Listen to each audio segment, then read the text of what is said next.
So let me tell the story about our research in fluorescent silicon carbide as a light emitting material in a new type of white LED.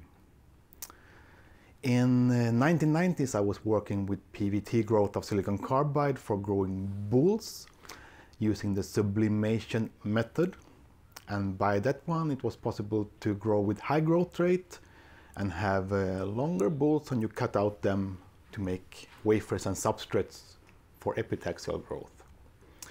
So we used that method and modified it to an epitaxial configuration, which means that we could use the high growth rate to grow thick films.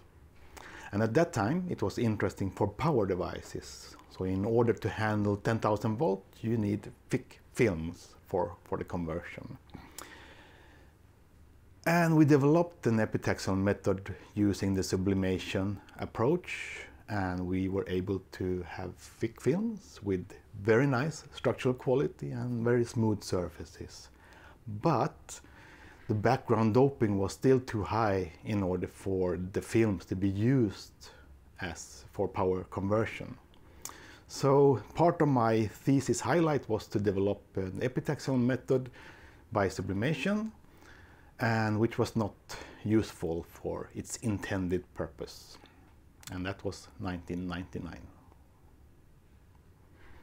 And a few years later comes a Japanese researcher who has an idea about silicon carbide as light emitting material, and for that one he needs very thick layers, and the purity is not important because in that one you introduce dopants in a certain way, and once you have energy to that one it emits light using the dopants.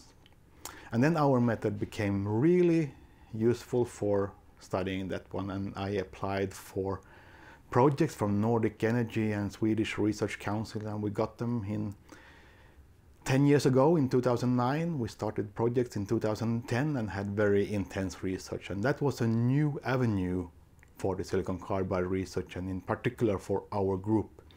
And we initiated that one, and it was very, very, very interesting. But originally the method used to produce this film was not a success because it was a failure for the power device approach. So by this I would like to give this as an example that whatever you do, it might not be useful for its intended purpose, but at some point later in life it might find its niche and usefulness in other areas.